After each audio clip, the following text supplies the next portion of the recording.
Yesu asifiwe. Waombolezaji wote, itifaki ikiwa imezingatiwa, naomba tu niseme tu kwamba mpendwa Lubuva John, tupo kwa ajili yako na familia yako kwa ujumla.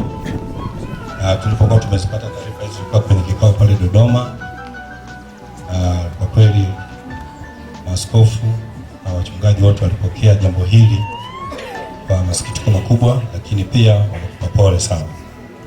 Na nikuletea salamu kutoka kwa askofu mkuu, nasema yuko pamoja na wewe na familia yako. Jipe moyo mkuu, songa mbele. Na sisi lambilambi yetu ipo inaendelea kama mnafahamu katika majimbo yetu 95. Basi baada ya mambo yote kukamilika, basi tutakuja kuona familia. Mungu awabariki sana.